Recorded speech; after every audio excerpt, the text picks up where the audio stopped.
Praise the lord. ఈరోజు దేవుడు మనతో మాట్లాడుతున్న వాక్యము, వాగ్దానము ఆదికాండము 28వ అధ్యాయము 15వ వచనము. నేను నీతో చెప్పినది నెరవేర్చు వరకు నిన్ను విడువనని చెప్పాను. హల్లెలూయా. దేవుడు ఎంత మంచి వాక్యం ద్వారా ఈరోజు మనతో మాట్లాడుతున్నారు. ఆనాడు అబ్రహాముకి వాగ్దానం చేసిన దేవుడు నమ్మదగిన దేవుడు. వాగ్దానాన్ని నెరవేర్చేంత వరకు అబ్రహాంని విడిచిపెట్టలేదు. మన దేవుడు ఎంత గొప్ప దేవుడు అంటే మనకి చేసే ప్రతి వాగ్దానాన్ని నెరవేర్చి తీరుతాడు మన దేవుడు.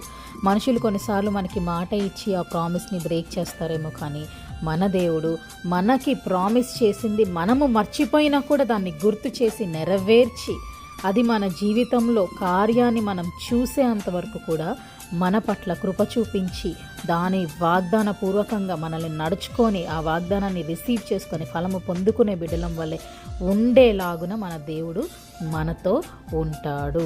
No body can stop what God wants to do in your life when it is his time. మనం ఎప్పుడు కూడా కొన్నిసార్లు అనుకుంటూ ఉంటాము, ఏమీ జరగట్లేదు, ఏమీ అవ్వట్లేదు అని చెప్పి గివప్ చేస్తూ ఉంటాం. కానీ దేవుడికి తెలుసు, మన దేవుడు తన కంటి పాపలాగా కాపాడుతాడు. We are more valuable to God.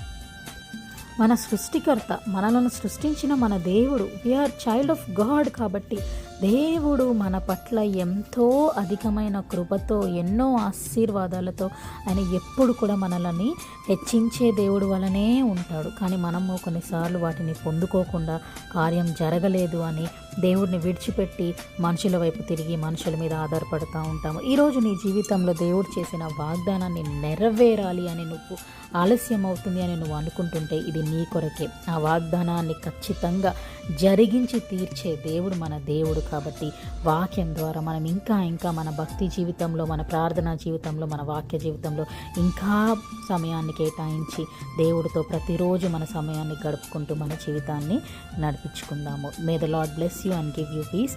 ఈ చిన్ని వాక్యాన్ని దేవుడు దీవించును గాక.